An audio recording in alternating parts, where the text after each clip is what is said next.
नमस्कार, इन खबर में आपका स्वागत है। मैं विद्या शंकर तिवारी। ऐसे समय में जबकि डीवाईएसपी देवेंद्र सिंह का आतंकवादी कनेक्शन निकल रहा है, उनको बर्खास्त कर दिया गया है, शिवसेना के नेता संजय राउत ने बड़ा बयान दिया है। दरअसल कांग्रेस देवेंद्र सिंह के मामले को सरकार से जोड़ रही है और पुलवामा अटैक से जोड़ रही है कि वहां पे आरडीएक्स किसने पहुंचाया था। प्रकारांतर और परोक्ष रूप से ये वार करने की कोशिश कर रही है। चूंकि उनको हिरासत में लेकर पूछताछ की जा रही है, एनआईए, मिलिट्री इंटेलिजेंस, आईबी वगैरह लगी हुई है। जब तक पूरी बात साफ नहीं हो जाती कुछ भी कहना मुश्किल है। एक बात साफ हो चुकी है कि वो आतंकवादियों से उसके कनेक्शन थे, मुजफ्फराबाद से कमांड लेता था और अपने घर में आतंकवादियों को पनाह देता था। ये सारी बातें क्लियर हो चुकी है। उसने पैसा भी खूब कमाया है, सब इंस्पेक्टर रैंक से यहाँ तक पहुँचा है। इसलिए इस बात की संभावना बढ़ जाती है कि कहाँ कहाँ किस किस लेवल पे उसका इन्वॉल्वमेंट हो सकता है। लेकिन संजय राउत ने जो बयान दिया है वो बड़ा बयान है। एक तरफ उन्होंने मोदी की तारीफ की है, पीएम मोदी के लिए उन्होंने कहा है कि उनके मन में बहुत ज़्यादा इज्जत है और वो लोकप्रिय नेता हैं। दूसरी तरफ वो ये कह रहे हैं कि पूर्व प्रधानमंत्री इंदिरा गांधी मुंबई के पहले डॉन करीम लाला से मिलने जाया करती थी और अपने बारे में वो ये बोल रहे हैं कि मैंने एक बार, चूंकि वो पत्रकार भी रहे हैं और सामना के फिलहाल एडिटर भी हैं, कि मैंने दाऊद को डांटा था। तो दाऊद को उन्होंने डांटा था या नहीं डांटा था ये तो वो जाने, लेकिन करीम लाला से इंदिरा गांधी मिलने जाया करती थी और उस समय उभरता हुआ मुंबई का डॉन था। तो ये कांग्रेस का पे एक तरह से वार ही है। वो एक अखबार के कार्यक्रम में बोल रहे थे और फिर उन्होंने एक बार राहुल गांधी पे वार किया।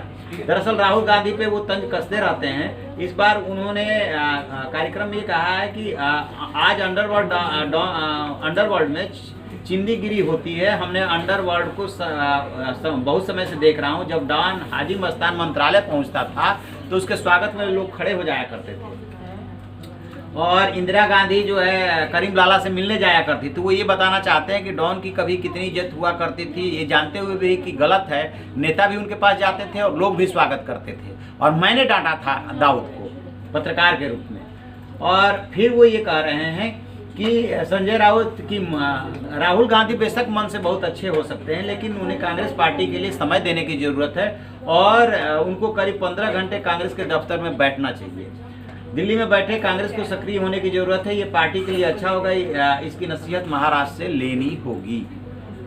और ये सब कहते हुए फिर एक जगह वो ये भी बोल रहे हैं कि ऐसा नहीं है कि हमने महाराष्ट्र में 3 दलों के साथ हड़बड़ी में कोई सरकार बना ली है। जैसे ही लोकसभा चुनाव का परिणाम आया था और जितना अच्छा परिणाम आया था उसके बाद हमें लग गया था कि बीजेपी गच्चा दे सकती है, लिहाजा हमने पहले से ही ये प्लानिंग शुरू कर दी थी और वक्त आने पे अपनी रणनीति का खुलासा किया था कि हम एनसीपी और कांग्रेस के साथ सरकार बना सकते हैं। एक बात मैं आपको बता दूं कि संजय राउत वो नेता है जिनके भाई को अभी जो है उद्धव मंत्रिमंडल में शामिल नहीं किया गया और इन्होंने सरकार बनाने के लिए बीजेपी पे बहुत ज़बरदस्त वार किया था।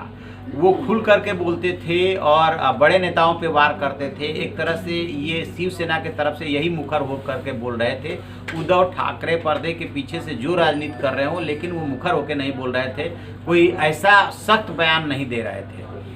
लेकिन संजय राउत के भाई को ही जब कैबिनेट में शामिल नहीं किया गया तो फिर इन्होंने शायराना अंदाज में फेसबुक पोस्ट किया था। बाद में उन्होंने उसको हटा लिया। ये कहा कि मैंने तो ये किया ही नहीं था, कि जो बुरे वक्त में आपका साथ देता है उसका आपको ध्यान रखना चाहिए। लबुलुआ भी ये है और अभी भी संजय राउत नाराज ही बताए जाते हैं। हो सकता है कि चूंकि पार्टी के पुराने नेता हो तो आपस में बातचीत हुई हो, कुछ रिश्ते सुधरे हों, लेकिन ये जो उन्होंने 2 बातें महत्वपूर्ण बोली है, इसको उसी लिहाज से, राजनीति के लिहाज से ही देखा जाना चाहिए कि क्यों तो उन्होंने इंदिरा गांधी का जो है जोड़ा करीम लाला से और क्यों उन्होंने प्रधानमंत्री नरेंद्र मोदी की तारीफ की और राहुल गांधी को वो हर बार नसीहत देते हैं। कभी वीर सावरकर पे किताब पढ़ने की नसीहत देते हैं, कभी कांग्रेस के दफ्तर में बैठ करके काम करने की नसीहत देते हैं। तो कांग्रेस इसे कितना पचा पाती होगी हमें तो नहीं लगता, क्योंकि कांग्रेस की कल्चर है ही नहीं ऐसे बयान को बर्दाश्त करने की। तो इसमें जो भी और अपडेट मिलेगा हम आपको बताएंगे। आप देखते रहिए हमारा डिजिटल चैनल इन खबर। Thank you.